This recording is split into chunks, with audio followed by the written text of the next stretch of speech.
Voilà, l'enregistrement a démarré. Vous devriez avoir normalement chacun un petit message qui vous informe que l'enregistrement commence. C'est aussi le moment, comme je vous l'ai dit, de pouvoir couper la caméra si vous ne souhaitez pas apparaître.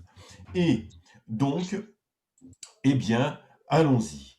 Alors, ce soir, c'est Nathalie Joly et Catherine Poncet qui vont nous parler de l'étoile évolutive. Et- Alors, là-dessus, d'abord, Nathalie.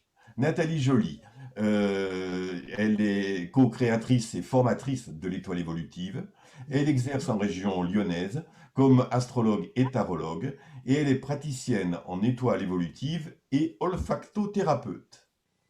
Elle anime de nombreux ateliers et stages en France comme à l'étranger.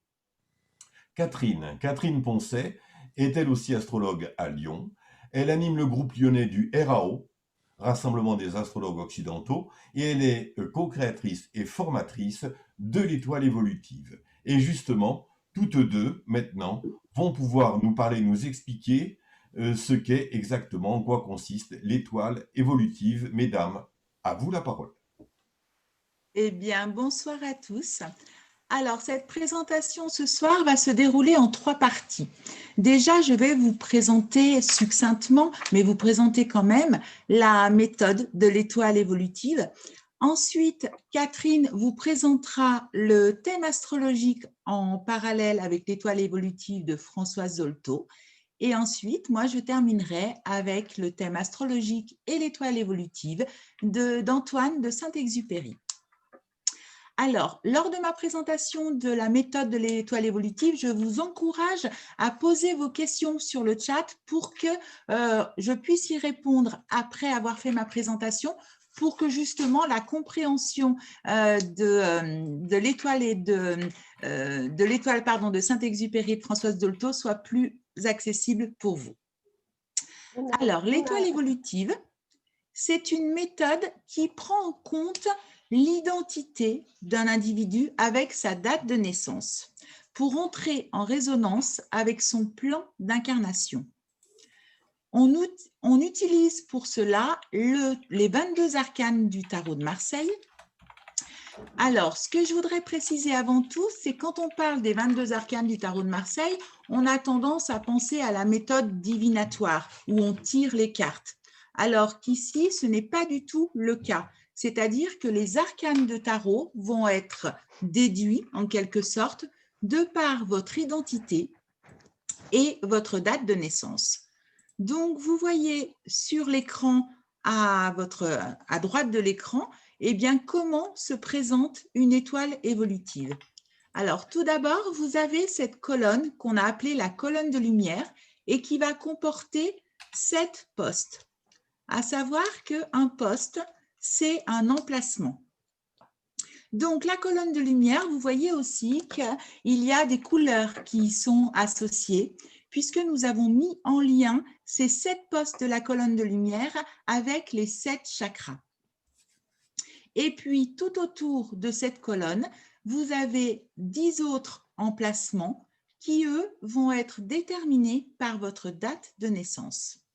Alors, je vais vous expliquer un petit peu le poste 10.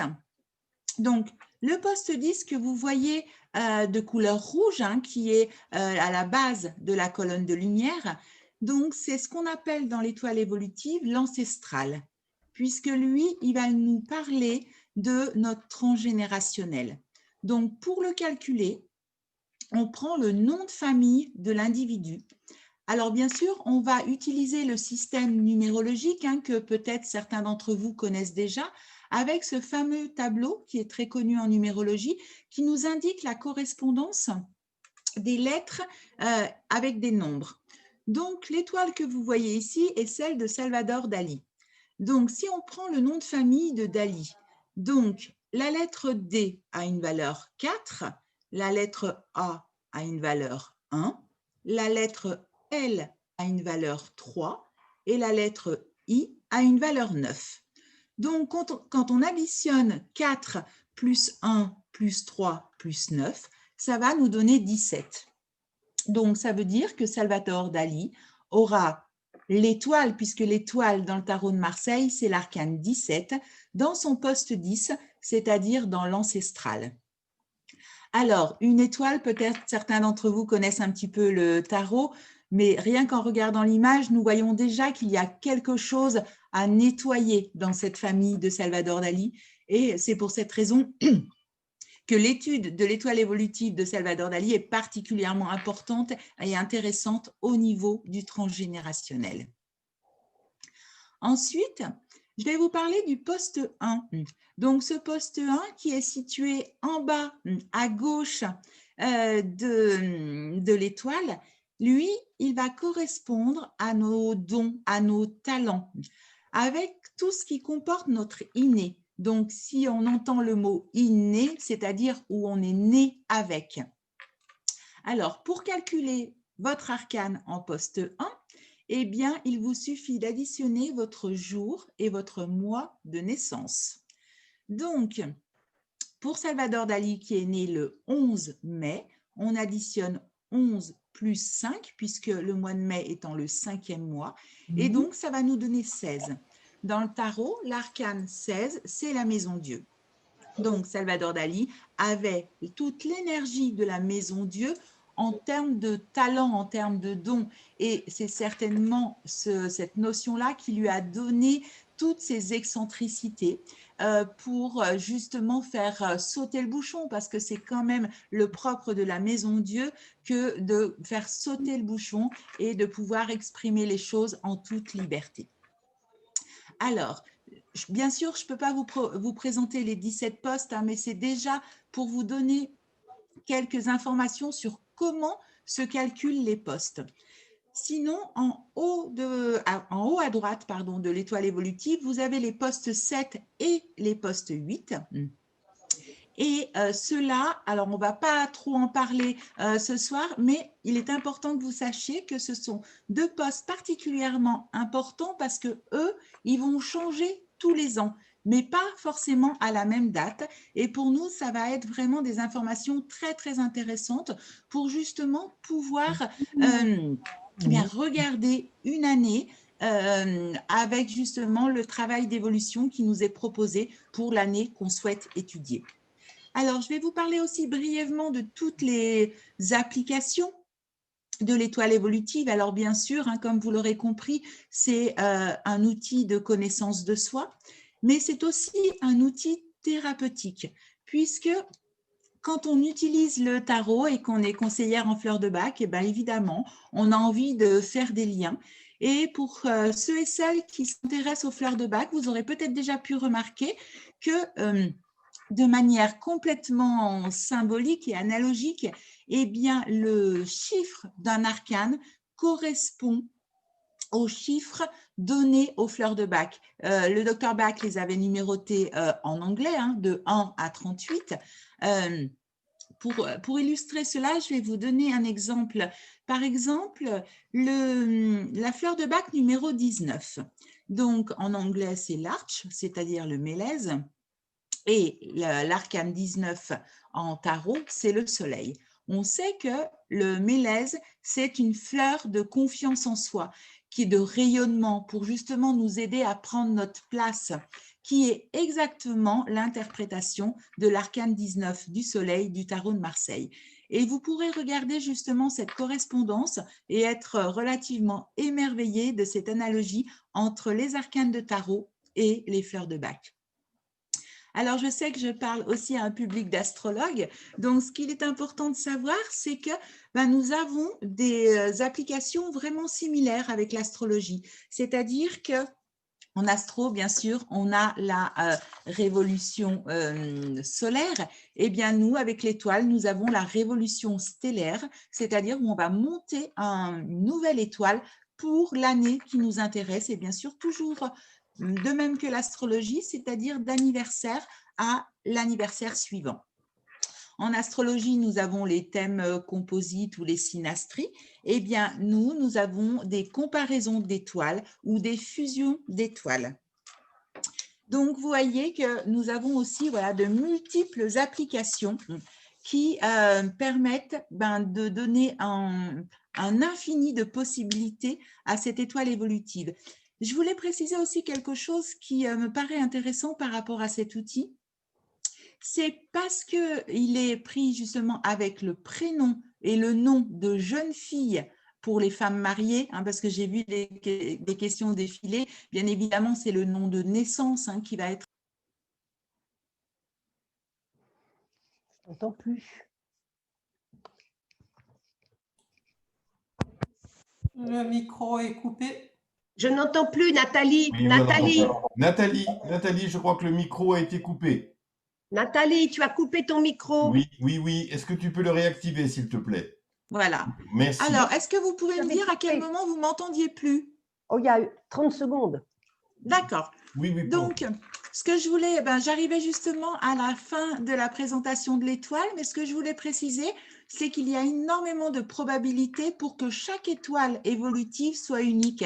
Parce que comme on prend le prénom plus le nom de naissance plus la date de naissance, alors bien sûr, ça peut arriver que deux personnes aient la même étoile évolutive, mais c'est quand même particulièrement rare. Donc maintenant, on va peut-être répondre aux questions. Oui, Nathalie, je pense que alors, quand ça a coupé, tu étais justement en train de répondre à une question qui avait été posée dans le chat. Oui. C'est-à-dire, est-ce qu'on prend par rapport au nom de jeune fille? Oui, effectivement, pour les femmes, nous prenons le nom de jeune fille puisqu'on considère que la construction s'est faite évidemment au moment de l'enfance et donc ce qui nous intéresse, c'est le nom de jeune fille. Après, ça peut être intéressant de voir justement quelle étoile évolutive on aurait en tant que femme mariée, mais celle sur laquelle on va véritablement travailler, c'est celle de notre nom de naissance.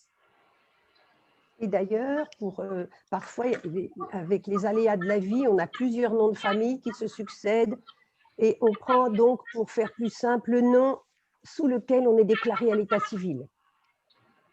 Parce qu'il y a parfois des changements, des adoptions, des changements de nationalité, etc.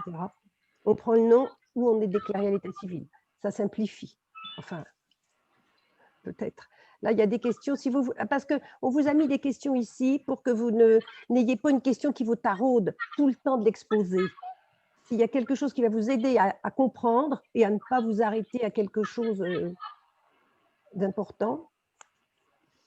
J'ai vu défiler aussi une question, on disait quel prénom on prend. Donc, bien évidemment, on prend le premier prénom, hein, celui avec lequel notre prénom usuel.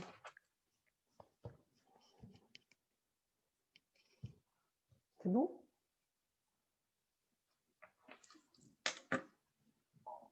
J'y vais? Que je vais couper le son aussi. Il y avait une question aussi pour le 11, qui demande, vous gardez le 11 en chiffre entier non réduit? Ah oui? Oui, alors, en fait, quand on est sur l'étoile évolutive, comme on travaille avec le tarot, on va être véritablement sur une base 22. Alors, je vois la question là, vous ne parlez pas des maîtres nombres. En fait, les maîtres nombres en numérologie, ce sont le 11, le 22, 33, 44, etc. Donc, en fait, la force qui est l'arcane 11 et le mat qui est l'arcane 22, eh bien, vont garder leur nombre de départ. C'est-à-dire que vous voyez sur votre tarot que le mat n'a pas de numéro, il aura d'emblée la valeur 22. Et comme on est en base tarot, eh bien, on va toujours réduire en dessous de 22. C'est-à-dire que pour les personnes qui sont nées, par exemple, le 24 juin, eh bien, pour calculer leur poste 1, leur 24 va devenir un 6, puisque 2 plus 4 égale 6.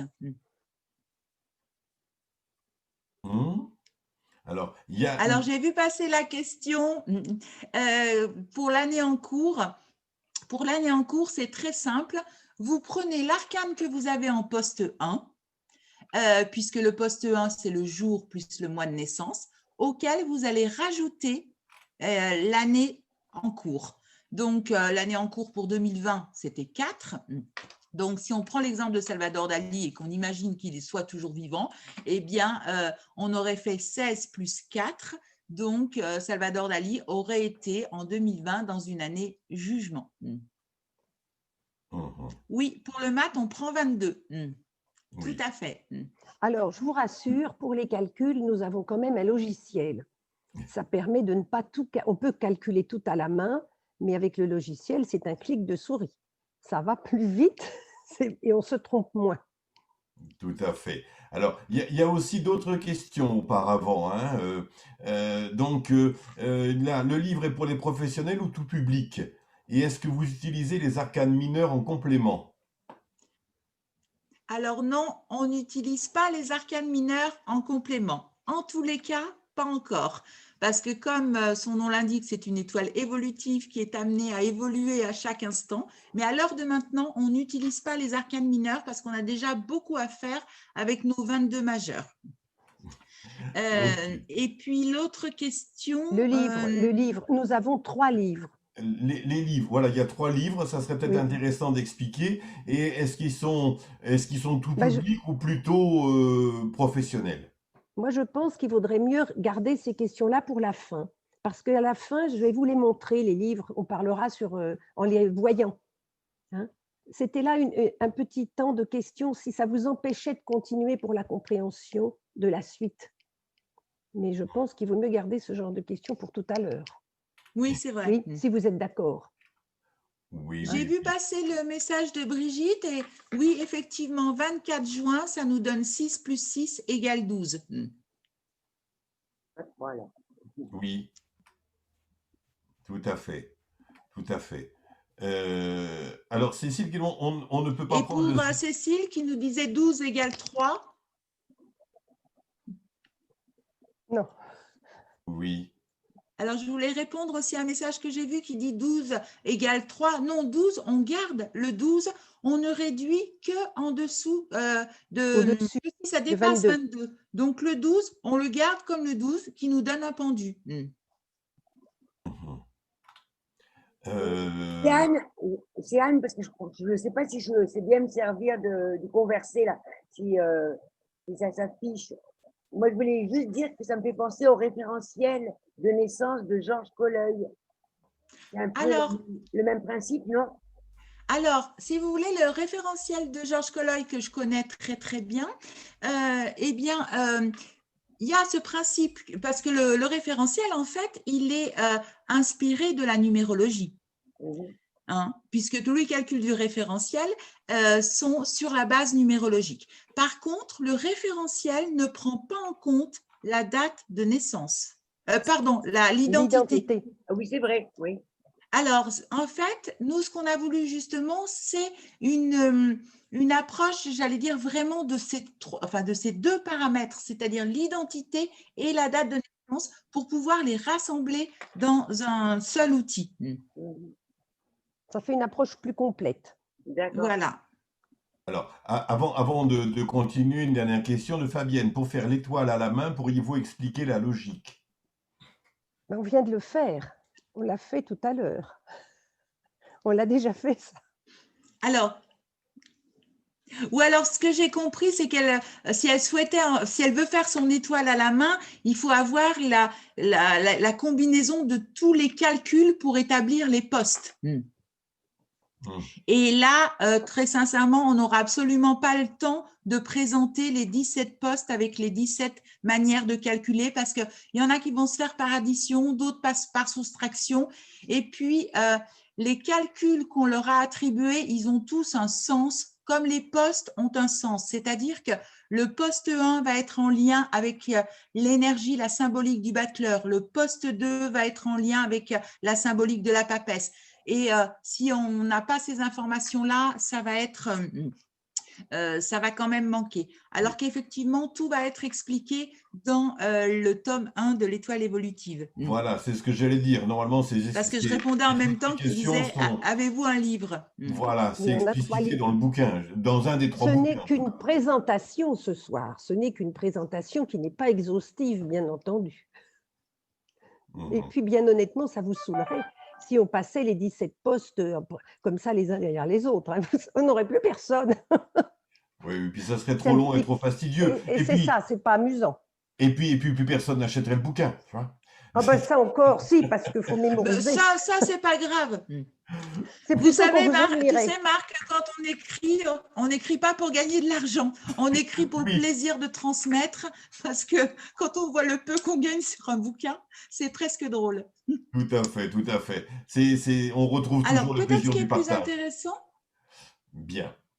Ok, ok. Je pense qu'on peut oui, peut-être déjà, bien sûr. continuer. Alors, je vais vous parler. On a choisi deux Alors, ce qui va personnes. être intéressant, c'est justement… Vas-y. Vas-y. Non, Bon. j'allais te présenter, Ah bon? On a mais choisi tu peux deux y aller. Bon, on a choisi deux personnages assez connus parce que comme vous êtes déjà astrologue, vous avez déjà la base astrologique de personnages que vous avez sûrement déjà rencontrés. Déjà, ça va vous aider de ne pas découvrir quelqu'un de complètement inconnu. Ça vous donne déjà, disons, la moitié du travail est déjà presque faite pour beaucoup d'entre vous. Ça va vous aider. Alors donc, je vais commencer par vous parler de Françoise Dolto, qui est la célèbre psychanalyste pour enfants et écrivain de nombreux livres, tout le monde la connaît. Bien entendu, lorsqu'on a monté son étoile évolutive, on a pris Françoise Marette, son nom de naissance, pas Dolto, Françoise Marette, 6 novembre 1908. On n'a pas besoin de son heure, enfin pour le thème astral. Donc je vais mettre en parallèle à chaque fois le thème astral et l'étoile pour que vous ne soyez pas perdus. Donc, lorsqu'elle était petite, toute petite, vers 7 ans, par là, 7 ans, elle dit « je serai médecin d'éducation ». C'est tout de même une drôle de vocation pour son époque, pour une petite fille, et un terme qui n'existait même pas. Eh bien, dans son thème astral, on voit déjà cette détermination, le soleil est en Scorpion, en maison 5, elle va s'occuper d'éducation et donc des enfants, et la conjonction partile ici du soleil à Pallas, ça nous montre une enfant déjà très indépendante, émancipée, une guerrière qui va défendre justement, comme le titre de son livre l'indique, la cause des enfants. Alors, voilà son thème et son étoile évolutive. Donc, montée pour Françoise Marette. Là, le poste 3, c'est ici le poste de l'énergie qui nous a fait revenir, la force qui nous a poussé à revenir. Françoise Dolto a un pape ici. Le pape, dans le tarot, c'est le guide bienveillant, celui qui vous emmène, qui vous guide où vous devez aller, qui enseigne avec le cœur. Eh bien, ce qui est intéressant à regarder, elle a un pape ici, la raison pour laquelle elle est revenue, et on retrouve ce pape 2 autres fois, au poste 12, c'est-à-dire la vocation professionnelle, et encore au poste 13, c'est-à-dire ce à quoi elle aspire. Donc, Françoise Dolto a 3 papes. 3 papes qui vont, c'est comme un trigone, ils vont s'entraider. Et ils vont s'entraider, ces 3 papes. Et on peut imaginer que c'est un gage pourrait dire, de succès à l'avance, si on a cette force qui vous fait revenir et que ça correspond à votre vocation, et en plus que ça correspond à ce à quoi vous aspirez devenir.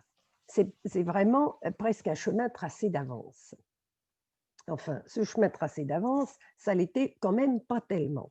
Elle a ce soleil en Scorpion qui lui donne toute l'endurance et son opiniâtreté, plus elle est très marquée par le Scorpion, puisque sa maison 8, analogiquement, contient la part de fortune et Chiron, et que Pluton, toujours en analogie avec le Scorpion, est conjoint au nœud nord. Eh bien, tout ce bagage Scorpion, on le retrouve dans son étoile tout là-haut, au poste 17. Le poste 17, c'est la main tendue de Dieu, ce que Dieu vous offre. Quand tout est fichu, Dieu vous offre encore cette ressource. Elle a le diable. Le diable, dans le tarot, c'est celui qui va vous donner la niaque, qui va vous donner le pouvoir, le charisme, le désir aussi de servir. On dit il sert avec les bois du cerf. Tous les bons côtés du diable du tarot, Françoise Dolto pourra en profiter et avoir cette ressource. Ça correspond donc à tout ce Scorpion. Elle est, comme on sait, fondamentalement un médecin. Son soleil, là, elle a un trigone mineur très intéressant. Le médecin, en astrologie, c'est Jupiter. Il fait un sextile au soleil. Et Donc, ce sextile au soleil, elle est fondamentalement un médecin. On va le trouver dans le poste fondamental de chacun, c'est le poste 9, ici. Ce poste 9, chez Françoise Dolto, c'est un amoureux. L'amoureux, c'est celui qui se relie à l'autre, qui aime l'autre. Le médecin ne peut pas vous soigner comme il faut s'il n'a pas un intérêt dans votre personne, s'il n'a pas envie de se relier avec vous, et il va faire les bons choix thérapeutiques pour vous donner le meilleur médicament. Et il va également, je ne sais plus ce que je voulais dire, faire les bons choix pour vous et s'engager. Il engage sa personne, il engage son savoir pour vous sauver. Donc, fondamentalement, elle a l'arcane de l'amoureux. Et puis, dans son thème astral, on voit aussi l'autre sextile, c'est un sextile à Uranus. Uranus, il est vraiment très important ici, puisqu'il est conjoint à la cuspide, à un angle à la cuspide de 7, et il est aussi, surtout, sur le degré 13. Degré 13, c'est le degré critique. 1, 6, 1, 13, 26, c'est un degré critique des signes cardinaux. Donc, ça donne beaucoup de valeur à cet Uranus. Son métier de médecin, elle va défendre la cause des enfants de façon iconoclaste, tout à fait nouvelle. Et qu'est-ce qu'on va trouver? Est-ce qu'on va trouver cette importance d'Uranus, ce qui correspond à Uranus dans le tarot? Eh bien, nous trouvons dans sa étoile évolutive une lignée paternelle. Le poste 10, c'est la lignée paternelle avec une roue de fortune qu'on va retrouver ici, dont je vais vous parler tout à l'heure, et aussi un pendu, c'est-à-dire la façon dont elle va combler les manques de sa lignée qui doit voir les choses de façon différente. C'est ce que nous dit le pendu. Les deux papes dont on a parlé tout à l'heure, ce guide bienveillant qui toute sa vie va travailler au bien-être et au bonheur de ses patients, il est encadré par le désir d'innover avec cette roue de fortune, de changer les perspectives sur la médecine et peut-être pour elle de résoudre les conflits transgénérationnels avec les deux arbres de sa lignée. Et puis aussi, elle veut faire confiance aux patients pour qu'ils guérissent.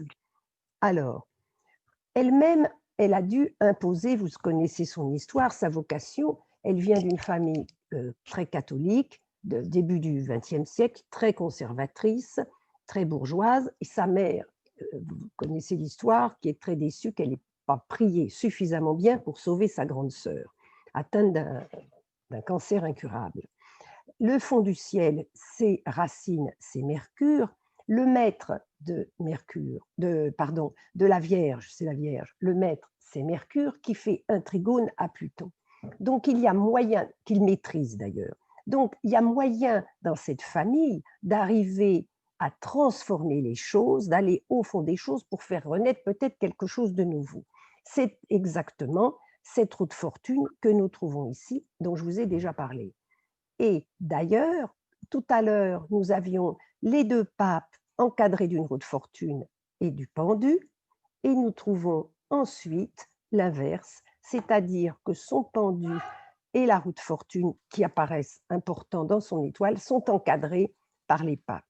Donc, sa pratique médicale pédiatrique sera toujours, c'est ce qu'on voit ici, hein, ce trigone mineur, sera toujours sous la marque avec les roues de fortune, par le jeu des encadrements, marqués par le goût de l'innovation et de faire des choses différentes. Voici la roue de fortune vue de tout près. Alors, Pluton, conjoint donc au nœud nord en maison 12, envoie, comme j'ai dit, un trigone à Mercure, Mercure qui le maîtrise. Mercure, maître de la maison 12 des hôpitaux.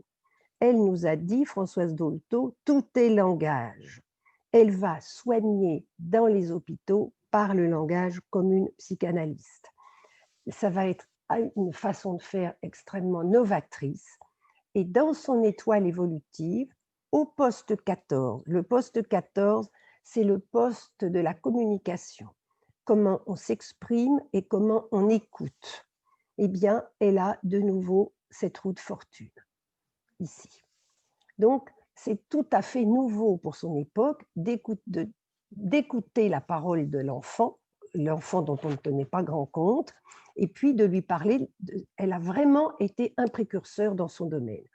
La façon dont elle a communiqué, elle était parfois, on lui reprochait d'être un peu brutale, un peu brute, un peu vraie. C'est cette lune opposée Mercure, lune en bélier opposée Mercure, elle-même opposée à Mars.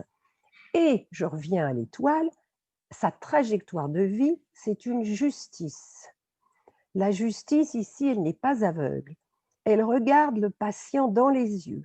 Il n'y a pas de faux semblant. Je parle vrai, je regarde la vérité en face, c'est ce qui lui donnait son côté un peu abrupt, pour aller au fond de la vérité et avec un discours parfois tranchant. Elle faisait comme ça évoluer la communication, puisqu'on a la roue de fortune en 14, avec les familles et les enfants. Elle bouscule d'ailleurs leurs a priori. Elle doit, pour être un bon médecin avec son amoureux en poste 9, celui qui prend les bonnes décisions et qui aime son patient, il faut qu'elle prenne conscience que c'est possible de bousculer les idées reçues. Et Dieu sait que dans son milieu, il y avait des idées reçues. Déjà, devenir médecin pour une femme, c'était déjà un exploit. Elle bouscule les idées reçues. Et nous le retrouvons, alors évidemment c'est cet Uranus, et nous le retrouvons ici au poste 4 de ce qu'on doit conscientiser, c'est-à-dire la maison Dieu. Là voilà, la maison Dieu, on va faire sauter le bouchon des convenances, on va aller au-delà des a priori pour trouver la spiritualité et se relier à ce qui est le plus haut. On n'hésite pas à faire péter les choses pour avancer. C'est vraiment le rôle de cette maison Dieu. Alors, ce Mars, ici, dans la maison, dans sa famille, dans son transgénérationnel, est opposé à cette lune. Et c'est là qu'elle va faire tout exploser. Hein. Je retrouve cette maison Dieu du poste 4. On voit ensuite que le maître de son milieu du ciel, c'est-à-dire sa vocation, là on retrouve aussi le pape avec les poissons, c'est-à-dire plein de compassion et de bienveillance. Le maître est conjoint à l'ascendant. C'est elle qui a fait son métier, sa vocation. Elle a amené la vocation à elle avec Neptune. Et donc, elle s'est autorisée à prendre les choses en main. Dans son étoile, elle a au poste 6, on l'appelle l'abondant, le poste 6, c'est quand on a plein de cette énergie. On en a tellement qu'elle déborde, qu'on peut la répandre et qu'elle vous revient comme du caramel par-dessus. Elle a un chariot. Donc, le chariot, c'est une lame professionnelle, c'est une lame princière. Elle a su reconnecter les divergences entre médecins, les divergences entre les parents et les enfants, les difficultés de devenir médecin quand on est une femme et que son milieu s'y opposait, et prendre enfin les rênes de sa vie et faire avancer les choses. Eh bien, ça, c'est quelque chose, lorsqu'on l'a en poste 6, c'est vraiment ce qu'on sait faire. On s'aperçoit que ce même chariot, il faut toujours aller voir si on n'a pas un arcane ailleurs. Eh bien, elle en a un autre ici, en maison 2. Et là, c'est un poste un peu plus difficile. L'arcane, autant la maison Dieu, c'était ce qu'il fallait conscientiser lorsqu'on est déjà adulte. Là, c'est une difficulté d'enfance. Et tout à l'heure, je suis passée assez vite, mais peut-être que vous avez vu, sur ce livre, elle disait petite, je veux être médecin d'éducation. Et elle s'est retrouvée, donc je vous ai montré la petite fille, et elle s'est retrouvée à 7 ans, veuve de guerre. C'est-à-dire que son parrain et son oncle étaient partis à la guerre et elle avait décrété qu'elle serait sa marraine de guerre, c'est-à-dire qu'elle lui écrirait et le protégerait. Et puis il est mort justement lorsqu'il avait 7 ans. Eh bien, nous retrouvons très curieusement cette difficulté d'enfance avec ce poste 2. Cette difficulté, elle possède l'arcane 7. Et 7, très souvent, pas à chaque fois, hein, c'est pas quelque chose vraiment de gravé dans le marbre, mais très souvent, le numéro de l'arcane, ça va nous donner une piste sur le début de la difficulté dans son enfance. Eh bien, de se retrouver seul, entre guillemets, mais d'avoir perdu son protégé et celui qui la protégeait, hein, c'était un rôle réciproque, eh bien, ça lui a permis finalement, peut-être qu'elle a ressenti à ce moment une solitude, de prendre les choses en main elle-même. Alors, pour dire ces histoires de solitude, on voit dans son thème une opposition Vénus-Saturne. Saturne, c'est la planète la plus haute du thème. Bon, il est rétrograde, il est en Bélier, il n'est vraiment pas bien placé, mais il envoie cette opposition à Vénus qui marque le désamour, la solitude. Alors peut-être si on comptait en minutes, on trouverait que c'est le moment où sa nurse irlandaise a été virée et que finalement elle en est tombée malade, elle a failli mourir de chagrin de ne plus avoir sa nurse, elle avait 8-9 mois, donc on y est peut-être là, si on comptait vraiment. Et puis c'est cette impression qu'il lui manque quelque chose qu'on n'est pas, d'ailleurs elle n'était pas la préférée, puisque sa mère était désolée que ce soit sa sœur qui soit partie à sa place, d'être la mal-aimée, si on veut, de sa famille. Et donc, dans son étoile évolutive, au poste 15, pour résoudre le manque de ce poste 11, comment puis-je faire évoluer la lignée de mes ancêtres et combler leurs attentes qui étaient de voir les choses autrement, comment résoudre cette difficulté, sépare ce poste 15, c'est son génie inventif. Comment vais-je faire? Eh bien, sur ce poste est là l'ermite. L'ermite, alors celui qui chemine, qui regarde en arrière, qui va avec sa petite lumière éclairer l'intérieur de lui-même, retrouver sa propre source pour ensuite pouvoir donner la lumière aux autres. Or, elle a écrit un livre, Solitude. L'ermite nous fait penser à ça, évidemment très saturnien. La solitude m'a toujours accompagnée, de près ou de loin, comme elle accompagne tous ceux qui seuls tentent de voir et d'entendre, là où d'aucuns ne font que regarder et écouter.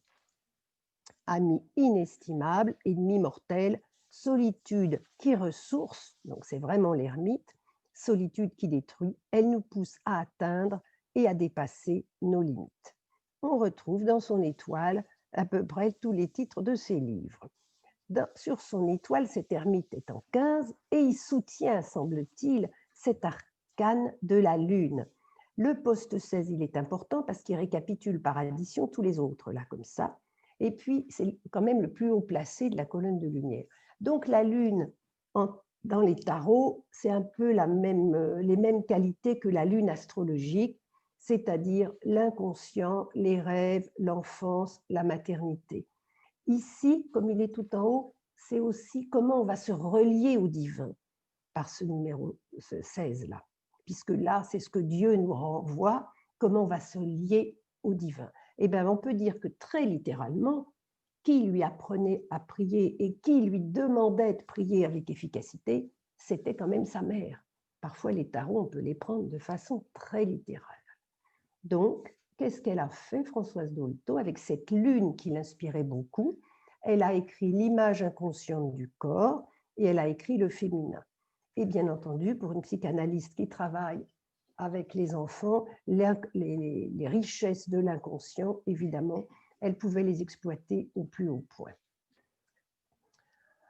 Alors, justement, il y a un poste dont je ne vous ai pas parlé, c'est son poste 1, c'est son talent. On a vu qu'elle est fondamentalement un médecin avec l'amoureux.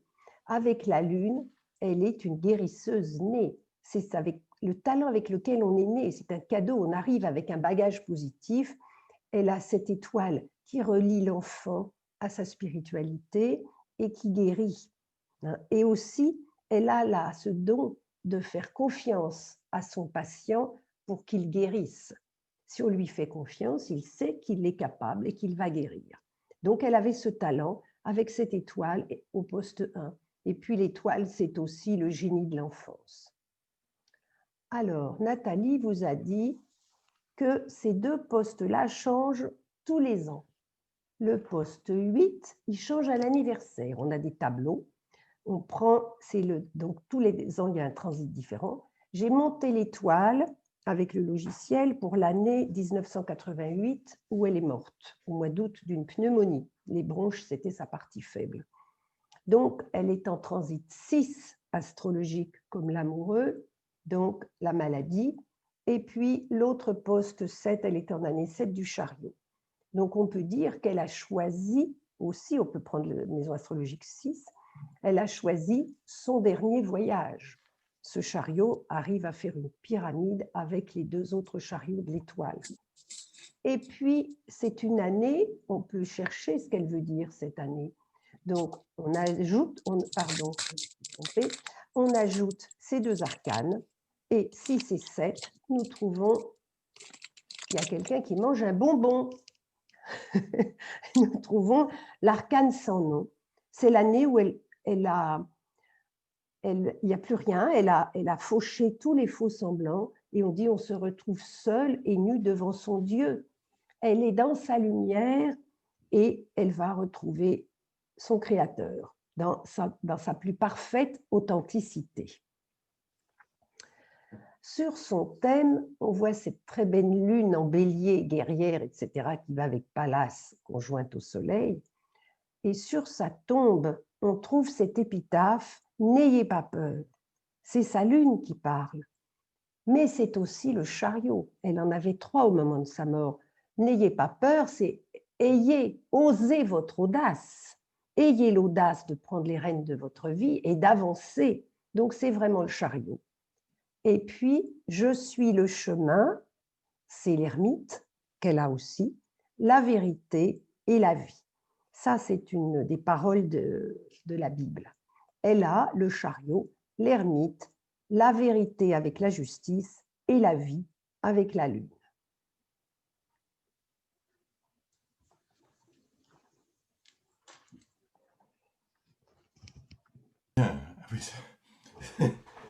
Moi, j'étais dedans, hein. Moi, j'étais j'étais dedans. Alors, des questions. Je vais en remonter quelques-unes. Est-ce qu'il y a des analogies entre les cartes et les signes et les planètes? Ah oui, oui, bien Oui, sûr. bien sûr. Parler de la Lune, par exemple. Il y a des analogies parfois un peu tirées par les cheveux, hein. Mais très souvent, oui. Et parfois plusieurs, une même, comme on a beaucoup plus d'arcanes que de planètes, hein, eh bien, on va parfois attribuer plusieurs significations à la même planète. Mais la Lune, par exemple, c'est flagrant. Hein. Ou par exemple, le diable avec le scorpion et Pluton, comme je vous ai montré tout à l'heure. Alors, justement, il y en a qui ont remarqué qu'il y avait sur les cartes des signes astro, les signes, des symboles des planètes. Et est-ce que vous en tenez compte? Est-ce que ça joue? Est-ce que ça a une influence? C'est un Alors, jeu en que... fait, Vas-y. en tant qu'astrologue, on s'est offert le luxe de faire dessiner par une créatrice notre propre tarot. Donc, vous voyez qu'il ressemble beaucoup au tarot de Marseille, mais ce n'est pas le tarot de Marseille, puisque déjà les personnages sont un petit peu différents, leurs expressions ne sont pas tout à fait les mêmes, et surtout, nous avons voulu y rajouter des planètes, des symboles astrologiques dessus. Donc, bien sûr qu'on s'en sert, puisque en fait, ça va représenter l'analogie. Par exemple, vous avez pu remarquer sur l'arcane du pendu, eh bien, la planète Neptune. Donc, on s'est amusé comme ça un petit peu à mettre des signes astrologiques ou des planètes sur les arcanes de tarot. J'aime bien ce genre de jeu, moi. J'aime bien. Après, C'est non, mais Nathalie, hein. c'est super bien fait parce que il est, j'ai envie de dire presque il parle, quoi. Enfin, en tout cas, il est. Il Hein, est parlant. Il est il est parlant. parlant. Alors ça tombe bien parce que justement c'était aussi une des questions qui était posée. Et alors, les livres, je suppose que Je vous les montrerai après. vous en parlerez à la fin. Un logiciel aussi, les formations en ligne. J'ai vu aussi que, comme question, ah oui, le tarot que vous utilisez, est-ce que il est disponible quelque part? Oui, oui, bien sûr, il peut, tels que les livres, eh bien, on peut les vendre. Bien, bien, bien, Alors, bien. Alors, il y a Geneviève qui dit, y a-t-il également une relation avec les chakras? Bien sûr, comme je le disais lors de la présentation, les 7 postes de la colonne de lumière sont vraiment en lien avec les 7 chakras. Mhm. Et Alors, Et Oui. c'est cette colonne de lumière dont on se sert pour justement travailler l'étoile évolutive avec l'énergétique. Dernièrement, on a fait une formation qui était vraiment pour des énergéticiens, donc vraiment adaptée à ces 7 chakras avec l'étoile évolutive. Je suppose que dans vos livres, c'est aussi clair, si c'est pas plus, et détaillé. Oui, on a 3 livres. Ah ben, c'est plus Bon, clair, voilà, je suppose. parce que c'est pas de l'impro. Mais oui, mais oui, mais oui. Alors, le côté médical n'est pas dû à la conjonction ascendant Neptune? Pose une question. De Françoise Dolto. Oui. Peut-être, elle suit. De toute façon, dans toute sa pratique, elle suivait grandement son intuition, hein, de toute manière. Et c'est pour ça qu'elle était reliée avec cette lune, avec le divin. Oui, oui, oui, oui. Alors, il y a aussi une autre question, peut-être avant de passer à la suite. Hein. Au niveau de la symbolique, vous utilisez celle des arcanes du tarot de Marseille, car votre jeu a 22 lames, comme le tarot de Marseille. Ah oui, oui, oui, il lui ressemble. C'est le tarot de Marseille. Mais C'est revisité, le on tarot va de dire. Marseille vraiment revisité. Ah, voilà, il y a quand même une grosse inspiration de base sur le tarot de Marseille, Ah mais vous oui, l'avez un petit peu réajusté, revisité, comme tu dis, à votre goût, quoi. voilà. À notre goût, avec des couleurs différentes, avec les couleurs justement des 7 chakras. Et les goûts et Sur les le tarot de couleurs. Marseille, celui de Grimaud, enfin celui de Paul Marteau, il n'a pas la couleur violet, par exemple. Et vous voyez eh bien, que l'amoureux, ou nous, on a mis du violet, qui est bien sûr le 7e chakra, quasiment sur tous nos arcanes. Alors, je peux, avant de continuer, je résume aussi un petit peu les interventions. C'est merci, impressionnant, passionnant. Voilà. C'est pas fini. Et ce n'est pas Et fini. ce n'est pas fini. Donc, Allez, hop. continuons. Alors, c'est Eh bien, Nathalie moi, qui je vais va. vous présenter le thème astrologique et l'étoile évolutive d'Antoine de Saint-Exupéry, qui est né le 29 juin 1900 à Lyon. Alors, comme vous le voyez sur son thème astrologique, Syntex est Cancer, ascendant Vierge, avec une lune en Lion. Alors, bien sûr, tout le monde connaît Syntex, puisque tout le monde connaît le Petit Prince. Tout le monde connaît Syntex aussi en tant qu'aviateur, pionnier de l'aéropostale, mais on ne connaît pas forcément sous l'angle du philosophe de l'action, dont je vous parlerai un petit peu plus tard. Alors, c'est un petit peu toutes ces facettes de Saint-Exupéry que je vais vous présenter au travers de son thème astrologique et de son étoile évolutive. Donc, il est ascendant Vierge et ce maître d'ascendant Mercure est conjoint à la Lune en maison 11, sextile à Mars et au milieu du ciel, et trigone à la conjonction Jupiter-Uranus en Sagittaire et en maison 4, qui est déjà effectivement une belle signature d'écrivain. Cette signature d'écrivain, on la retrouve de manière très probante au niveau de son étoile évolutive. Alors, je suis désolée, c'est moi là qui a pris de l'avance. Je voulais vous citer effectivement tous les livres qu'il a, enfin, une partie des livres qu'il a écrits. Donc, Lettre à sa mère, qui est en fait un recueil de correspondances qu'il établissait avec sa maman de 1910 jusqu'au moment de sa mort. Donc 1910, en sachant qu'il est né en 1900, ça veut dire qu'à partir de 10 ans, il a commencé cette correspondance avec sa maman et en 1950, eh bien, il en a été établi un recueil de lettres à sa mère. Il a écrit aussi Vol de nuit, il a écrit Pilote de guerre, Lettre à un otage, Terre des hommes et Citadelle. Même si, bien évidemment, quand on parle de Saint-Exupéry, c'est le Petit Prince dont on se souvient, puisque ce qui est important de savoir, c'est que le Petit Prince est le livre le plus lu après la Bible et qu'il est traduit dans toutes les langues. Donc, comme on venait de le voir au niveau astrologique, eh bien, sa signature d'écrivain, maintenant, on va regarder ça avec l'étoile évolutive. Donc, dans son étoile, vous voyez tout en bas, au poste 3. Ce poste 3 dont vous a parlé Catherine, qui est notre force d'émergence, qui est un poste particulièrement karmique parce que déjà à lui seul, il nous donne des indices particulièrement importants de la raison de notre nouvelle incarnation. Donc, en poste 3, Saint-Exupéry a l'impératrice, qui est l'arcane 3 du tarot. Un petit peu comme en astrologie, quand on parle de planète en domicile, eh bien là, on peut dire que l'arcane 3 en poste 3, elle est chez elle, cette impératrice, elle est véritablement en domicile et elle va pouvoir exprimer tous ses talents. L'impératrice, c'est un arcane qui représente la pensée, la parole, l'intelligence, l'écriture. Le rôle de l'impératrice, c'est de s'exprimer.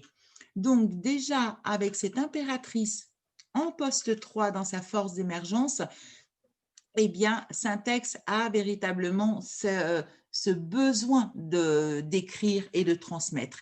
Et nous remarquons dans son étoile que l'impératrice se trouve aussi tout en haut de la colonne de lumière, donc au poste 16. Et le poste 16, c'est un poste particulièrement important parce qu'il va représenter l'addition de l'arcane en poste 5, qui représente notre trajectoire, donc notre chemin de vie, avec le poste 14, qui est notre manière de communiquer, qui représente en quelque sorte notre identité incarnée sur Terre.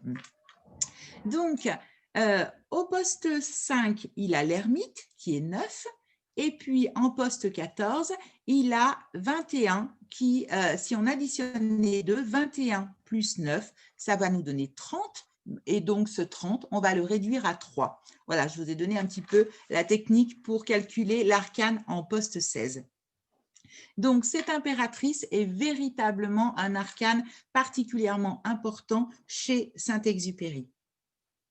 Donc, en astrologie, Mercure conjoint à la Lune va lui donner une écriture poétique. Le Petit Prince en est l'illustration parfaite.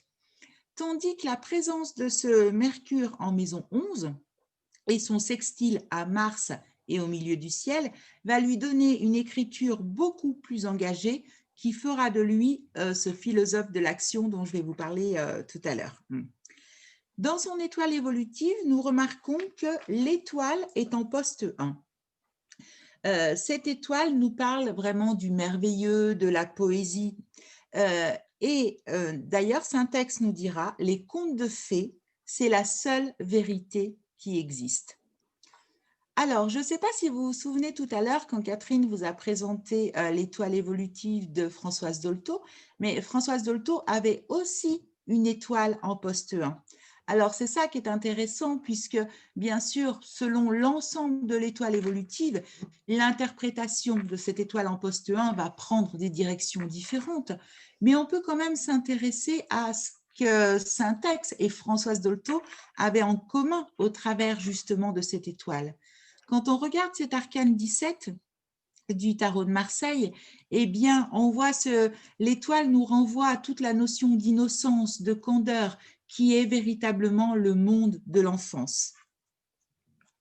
Et puis le monde, justement, qui est un arcane très important dans l'étoile de Saint-Exupéry, puisque ce monde se situe au poste 9, donc c'est-à-dire vraiment celui de son soi profond. Eh bien, le monde, c'est un arcane, c'est l'arcane 21. Nous, on fonctionne beaucoup par famille au niveau du tarot. Donc, 21, si on fait 2 plus 1 égale 3, eh bien, 21 va nous indiquer que l'impératrice, qui est le premier arcane de la famille des 3, va trouver son aboutissement justement dans l'arcane du monde. Ce que Syntex a complètement prouvé avec justement ce Petit Prince qui a été traduit dans toutes les langues, puisque le monde, c'est véritablement un arcane complètement universel. Alors maintenant, je vais vous parler de Syntex, l'aviateur. En astrologie, la conjonction Jupiter-Uranus-Nœud-Nord en Sagittaire lui confère des qualités d'explorateur, puisque le Sagittaire a pour vocation de rejoindre le ciel. Et c'est justement cet arcane du monde que je vous parlais précédemment, en poste 9, donc dans son soi profond, et en poste 14, c'est-à-dire sa manière de communiquer, qui va nous parler de son besoin de relier les hommes. Et pour lui, relier les hommes, eh bien, il l'a fait par justement l'aviation. L'arcane du monde, tel le signe du Sagittaire, est en lien avec l'étranger. On notera que le Petit Prince est traduit dans toutes les langues et que Saint-Exupéry a épousé Consuelo, c'est-à-dire une salvadorienne, donc une étrangère. Et sa citation qui nous parle le plus de son amour pour l'étranger et pour les différences est sans doute « Si tu diffères de moi, mon frère, loin de me léser, tu m'enrichis ». Puisque l'arcane du monde, un petit peu comme Saint-Ex, avait bien compris que la différence de chacun fait la richesse de tous. Donc, bien sûr, Saint-Ex, pionnier de l'aéropostale, avec au niveau astrologique sa conjonction Uranus-nœud nord en Sagittaire et en maison 4. Et dans son étoile évolutive, nous voyons aussi ce côté pionnier avec les 2 roues de fortune. Donc, ces 2 roues de fortune, nous en avons une au poste 12, donc celle qui est reliée avec le 3e chakra. Le 3e chakra qui est vraiment notre pouvoir d'action. Donc, la roue de fortune va se trouver aussi au poste 17, tout en haut de l'étoile évolutive. Et ce poste 17, c'est vraiment l'énergie la plus haute qui nous est donnée de pouvoir incarner. Donc, en plus, cette roue de fortune, elle nous indique bien, avec la manivelle sur le côté, de prendre son destin en main, ce que nous verrons justement dans la philosophie de l'action. Alors, la philosophie de l'action, c'est une partie de la philosophie qui a pour sujet le positionnement de l'action humaine, sa nature, ses motivations, ses intentions. Le père de la philosophie de l'action, c'est Aristote, qui en a posé les fondements dans Éthique à Nicomaque. Alors, que représente la philosophie de l'action? Comme son nom l'indique, bien sûr, déjà, ça va mettre en priorité l'action. Donc, vous voyez au niveau de son thème astrologique que Mars est conjoint au milieu du ciel, donc il va lui conférer une dominante martienne. Au niveau, au niveau de son étoile évolutive, nous avons justement ces roues de fortune en poste 12 et 17, qui sont véritablement, qui est un arcane particulièrement actif. Ensuite, l'action. Alors oui, il y a aussi le chariot qui est en poste 11, puisque vous remarquez que la roue de fortune et le chariot, ce sont les 2 seuls arcanes du tarot qui ont des roues. Donc, au niveau du tarot, quand il va y avoir un chariot ou une roue de fortune, et encore plus quand il va y avoir les 2 dans une étoile évolutive, eh bien, c'est véritablement d'action, d'évolution, de mouvement dont va nous parler ce thème. Alors, la philosophie de l'action va mettre aussi en relief l'amitié, la camaraderie. Au niveau astrologique, nous voyons que Saint-Exupéry a le Soleil, Vénus, Lune, Mercure en maison 11, qui est quand même la maison de l'amitié par excellence. Et au niveau de son étoile évolutive, eh bien, au niveau de son poste 13, qui est en lien avec le 4e chakra, le chakra du cœur, nous avons la force. La force, c'est un arcane quand même très particulier dans le tarot de Marseille, puisque dans le tarot, nous avons 22 arcanes et la force, c'est le 11e arcane. Donc, il va nous parler en fait de l'autre partie de soi, par l'amour ou par l'amitié. C'est un petit peu l'arcane qui représente la philia d'Aristote. Et cette force au niveau du chakra du cœur de Saint-Exupéry nous montre toute la dimension d'amour qu'il pouvait apporter à l'amitié. D'ailleurs, lorsque Mermoz, un autre aviateur, est mort, Saint-Ex écrira Mermoz nous manque peu à peu, comme pourrait nous manquer le pain. Et nous découvrons lentement que rien ne le remplacera. On ne crée pas de vieux camarades. Rien ne remplace jamais le trésor de tant de souvenirs communs, de tant de mauvaises heures vécues ensemble, de tant de brouilles, de réconciliation, de mouvement du cœur. Alors cette citation, je la trouve merveilleuse parce que en ayant une force au niveau du chakra du cœur, dans cette citation, il a vraiment exprimé toute cette dimension-là. L'action va nous mettre en lien aussi avec la pluralité humaine. Donc, comme je vous l'ai dit déjà précédemment, Jupiter, Uranus, nœud nord en Sagittaire, en maison 4 et avec ces deux mondes en poste 9 et en poste 14. D'ailleurs, une des phrases qui illustre très bien ces deux mondes, c'est « La pierre n'a point d'espoir d'être autre chose que pierre, mais de collaborer, elle s'assemble et devient temple. » Puisque le monde, c'est vraiment l'aboutissement de chacun d'entre nous dans une grande unité universelle. Saint-Ex dira aussi « Si la vie humaine n'a pas de prix, nous agissons toujours comme si quelque chose en valeur dépassait la vie humaine. » Et ça, c'est véritablement un des principes de la philosophie de l'action. Saint-Ex a un empereur au poste 2 et il écrira « Être, c'est précisément être responsable. C'est sentir en posant sa pierre que l'on contribue à bâtir le monde. » Alors, il est vrai que l'empereur, c'est sans doute l'arcane le plus concret, le plus terrien, le plus réaliste des 22 arcanes du tarot. Et nous voyons dans les deux citations que je viens de vous dire qu'à chaque fois, il parle de pierre, donc de véritablement de choses concrètes et terrestres. Mais Saint-Ex, c'est aussi la nostalgie et les blessures de l'enfance. À 4 ans, il a perdu son père. Au niveau de son thème astrologique, nous avons une opposition Soleil-Saturne. Et pour vous expliquer comment on retrouve ça de manière très précise au niveau de son étoile évolutive, je vais vous parler justement de son empereur en poste 2.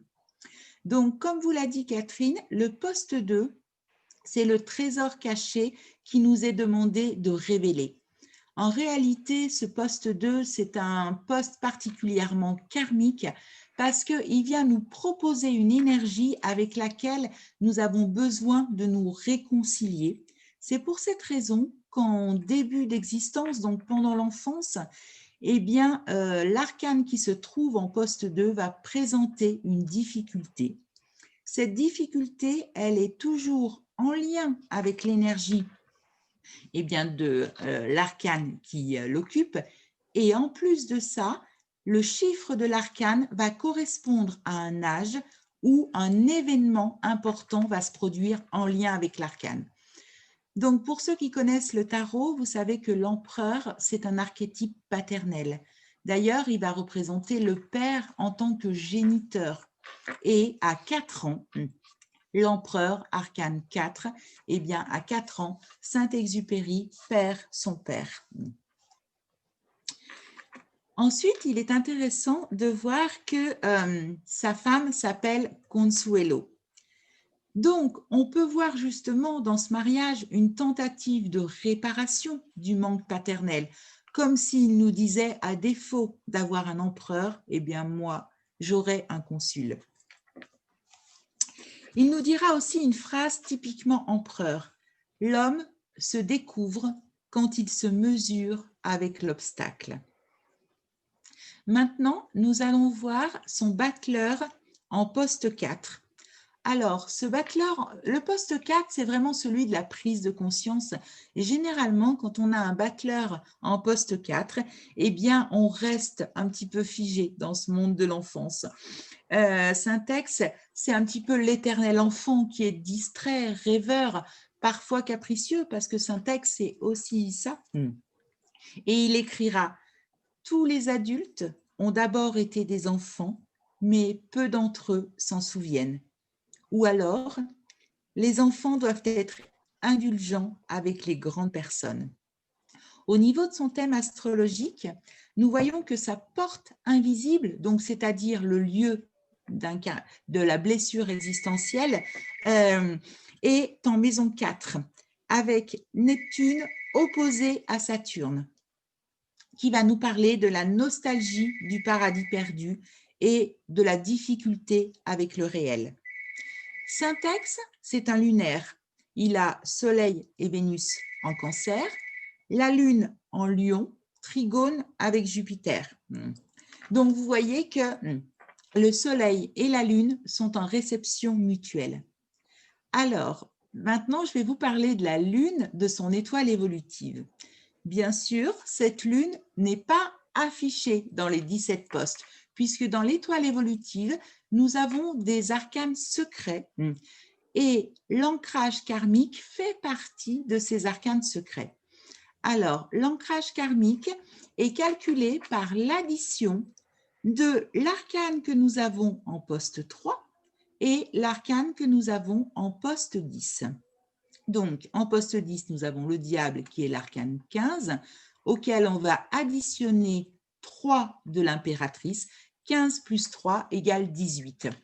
Donc, ces arcanes secrets et surtout celui de l'ancrage karmique est particulièrement important puisque le poste 3, c'est vraiment notre karmique et le poste 10, c'est notre transgénérationnel.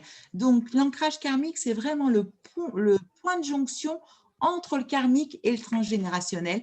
Et pour Saint-Exupéry, eh bien, ça nous donne une lune. Donc, déjà, Saint-Exupéry était très, très attaché à sa mère, qu'il appelait Pique la Lune. Et en plus de ça, eh bien, il a un empereur dans son étoile évolutive, comme je vous l'avais indiqué. Et nous, dans l'étoile, nous nous intéressons beaucoup aux compléments d'arcanes que nous avons appelés des champs magnétiques.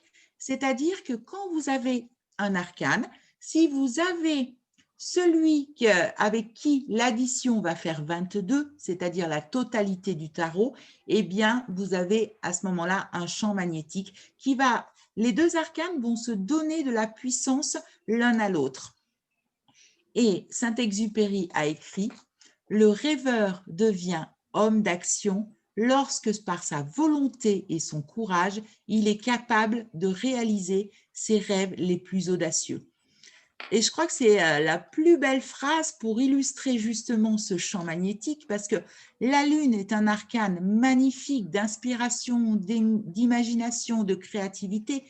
Mais si dans notre thème, nous n'avons pas un empereur ou alors un arcane qui va permettre de concrétiser notre imagination, eh bien, celle-ci peut rester stérile. Donc, c'est pour ça que les champs magnétiques, c'est-à-dire toutes les additions d'arcanes dont l'addition fait 22, sont particulièrement importants.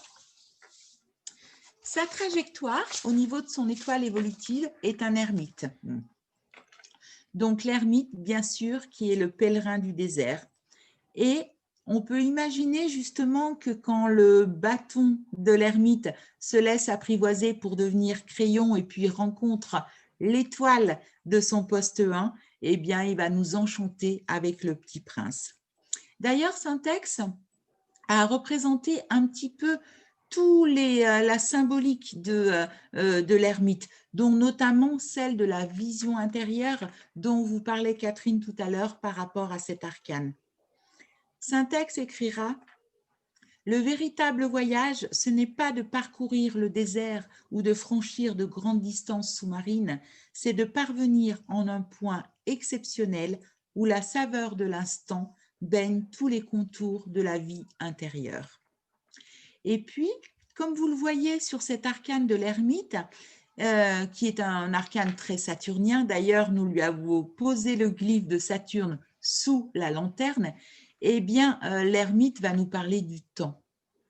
Et dans Le Petit Prince, Syntex écrira « C'est le temps que tu as perdu pour ta rose qui fait que ta rose est si importante. » Donc, quand on regarde son étoile du poste 1, eh bien, même sur l'image, avec ce petit oiseau, eh bien, cette rose, elle se voit sur l'arcane de l'étoile. Alors, pour terminer ma présentation, j'avais envie de vous lire quelques phrases du dernier album de Calogero qui s'appelle Voler de nuit.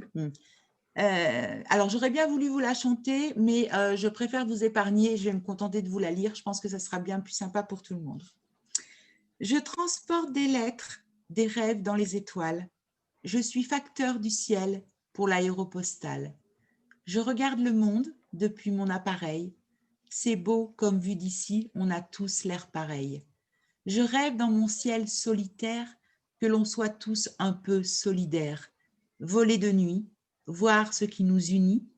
Vu d'en haut, ces frontières, ces lignes qui nous écartent, ne sont que des lignes sur la carte. Ce qui est absolument magique dans ce texte de Calogero, c'est qu'en fait, il a merveilleusement bien exprimé l'ermite et l'arcane du monde de l'étoile évolutive de Calogero. Puisque l'ermite, c'est véritablement soyons dans notre solitude, soyons solidaires, et puis avec le monde, eh bien, vu d'en haut, ces frontières qui nous écartent ne sont que des lignes sur la carte. Je pense que j'aurais en tout temps apprécié ces paroles de Calogero, mais dans la période un petit peu troublée que nous traversons tous, eh bien, je trouve qu'elles ont un petit peu encore plus de valeur. Merci beaucoup, Nathalie. Merci beaucoup. On a parcouru les étoiles. Oui. Ça donne envie, oui, en effet. Je suis d'accord avec Marie-Paul, ça donne envie. Alors, est-ce que des gens ont des questions à poser sur l'intervention de Nathalie ou plus globalement? Alors, il y a quelqu'un qui demande pourquoi 9 est représenté par le V et 4 bâtons.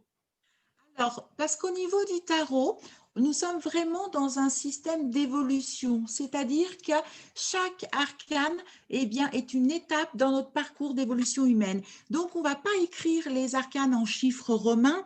En chiffres romains, on l'aurait écrit, je crois, avec une barre et un X, tandis que là, c'est un pape et puis, c'est-à-dire un 5 et 4 en puisqu'on ne retranche pas, voilà, on est vraiment sur un système d'évolution.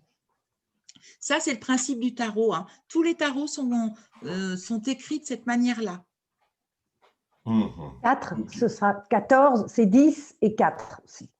À 14. La tempérance, on va pas retirer 1 à 5. C'est pareil.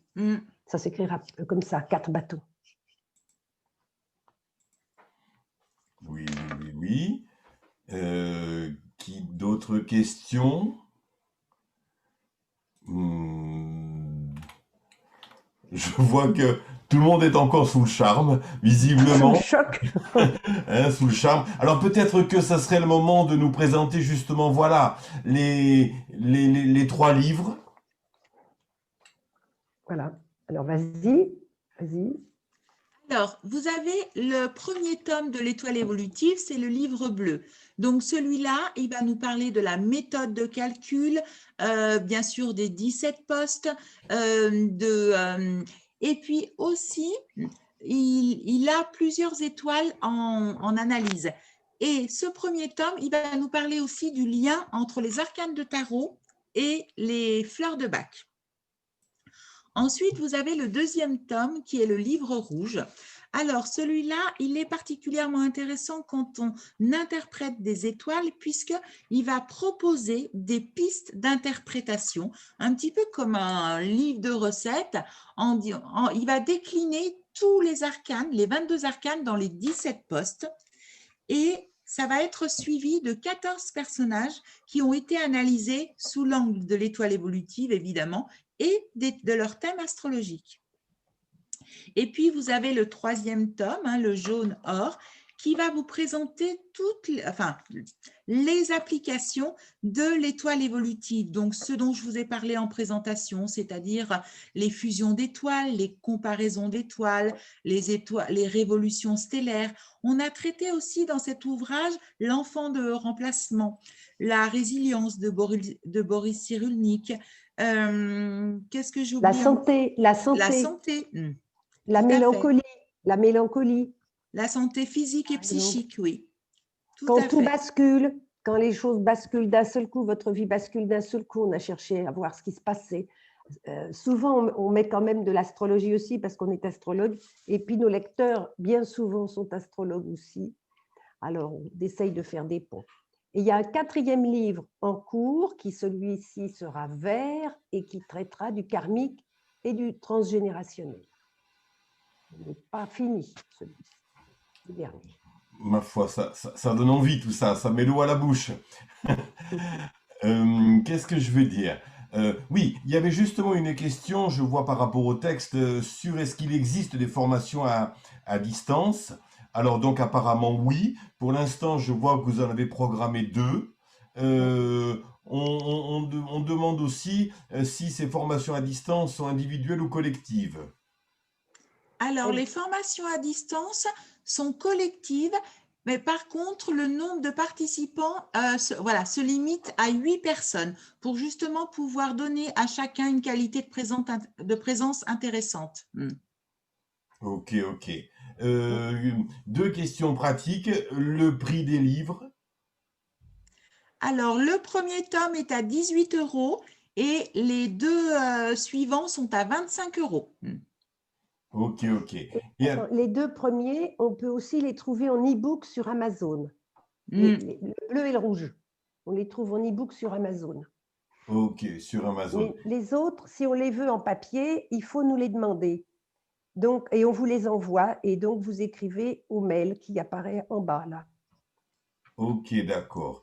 Et qu'est-ce que je veux dire? Le tarot, le tarot que vous utilisez, j'imagine qu'il faut le commander séparément, il est livré avec? Non, vous le commandez effectivement séparément et il est au prix de 18 €. Mhm. Très bien. Donc voilà, je pense que ça répond aux différentes questions qui étaient posées sur comment faire pour se les procurer, pour le commander, etc. Donc en fait, on envoie un mail, on t'envoie une demande à l'adresse mail ci-joint et avec les coordonnées. Et puis après, vous donnez toutes les modalités pratiques, j'imagine. Hein. Alors, je voudrais préciser, les 2 dates qui apparaissent ici, ça s'appelle « À la découverte de votre étoile ». Donc, c'est une approche qui est collective puisqu'il y a 7-8 personnes, mais on fait attention à chacun et on parle de votre propre étoile. Chacun aura son étoile interprétée, si on veut, enfin, autant que faire se peut sur 2 heures en étant 7. Mais ensuite, il y aura des formations beaucoup plus généralistes, beaucoup plus théoriques et plus globales. Vous voyez ce que je veux dire? Ça, forcément, c'est humain. Ah ben, et moi, qu'est-ce que ça donne, hein? C'est un peu pour répondre à cette question. On se pose des questions, on a envie de savoir qu'est-ce que ça donnerait si je faisais ma propre étoile. Alors, c'est à ça que servent ces 2 dates, l'une ou l'autre. Et lorsque vous allez à une de ces 2 formations, on vous envoie à l'avance des fichiers parce qu'il y a des gens qui ne connaissent pas, il y a des gens très, très calés en tarot et d'autres pas du tout. Alors, on leur envoie un petit descriptif des tarots parce que là, vraiment, la connaissance des tarots de Marseille, c'est un prérequis. Autrement, on ne peut pas faire l'étoile, vous avez bien vu. Alors, simplement des mots-clés, ça aide déjà à entrer dans le système. Donc, on vous envoie des mots-clés. Pareil pour les arcanes. Donc, c'est ça le tarot. Et puis, les postes, le descriptif des différents postes pour que on ne perde pas beaucoup de temps sur ces 2 heures à tout expliquer. Si ça vous intéresse, vous aurez déjà lu disons, pas la technique, mais le descriptif, à quoi correspondent les postes, à quoi correspondent les arcanes. Puis vous recevrez aussi votre propre étoile dessinée. Et comme ça, on peut tout de suite attaquer l'interprétation. Pour ne pas perdre de temps, pour être efficace. Alors, ce qui est aussi, c'est que pour faire les calculs, est-ce qu'il existe un logiciel? Oui, évidemment. Et le logiciel, c'est les dessins que vous avez vus tout au long de l'exposé. C'est-à-dire qu'on clique, on tape, hop, et ça vous sort ce Oui, genre de dessin. oui. Non, mais je pense que la question, c'est est-ce qu'on peut se le procurer, Catherine? Oui, on peut se le procurer. C'est ça. Oui. On est content pour toi, c'est pas la question, hein. C'est un gros morceau en moins. Ah, mais c'est Alors, sûr. ce logiciel, il est offert lors de la première journée de formation. En fait, bon, les matinées enfin, le samedi 14 et le mardi 17, c'est une présentation à la découverte de votre étoile. Sinon, nous organisons des journées de formation où, avec notamment le module fondamental, c'est-à-dire où là, il y a toute l'explication du fonctionnement de l'étoile évolutive. Et lors de cette journée de formation qui se fait par Zoom, le logiciel est offert. Voilà, c'est parfait. Moi, je pense que vous allez refuser du monde. Nous mettrons d'autres dates parce que nous ne refusons jamais. Tout à fait, tout à fait. Bien. Voilà, le livre est en version papier. Est-ce que vous travaillez avec les libraires? Demande la libraire. Oui, bien sûr. Bien sûr que nous travaillons avec les libraires. Bon. Et alors, tu as parlé de formation.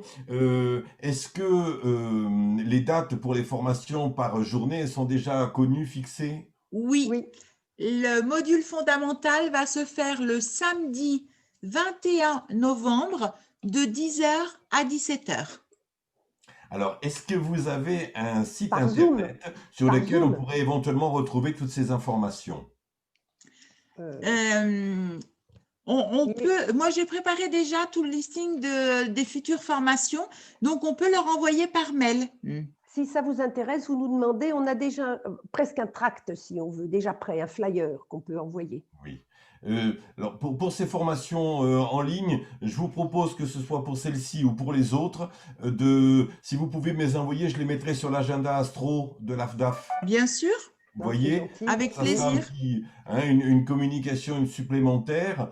Et il y en a qui demandent la journée de formation. Est-ce qu'il faut faire un crédit pour se la payer? C'est combien? Alors, le module fondamental, celui où le logiciel est offert, la journée est à 90 €. Et ensuite, nous proposons d'autres samedis, donc par exemple un module spécialement karmique et transgénérationnel ou un module vraiment annualisation. Et ces journées-là, elles sont à 70 €. Donc 90 pour le module fondamental où il y a le logiciel et toutes les autres spécificités, les journées sont à 70 €. C'est Zoom, hein, malheureusement, c'est Zoom. Autrement, parce Et qu'on oui, est à bien Lyon. sûr. Nous Alors- deux, on habitait à côté à Lyon.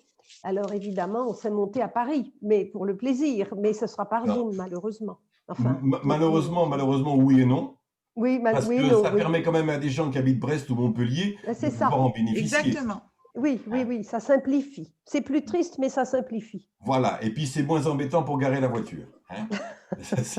Et toutes les formations, lors de l'inscription, on envoie un support de cours. Comme ça, la personne, avant le jour de la formation, peut commencer déjà à lire son support de cours et ça facilite la compréhension le jour de la formation.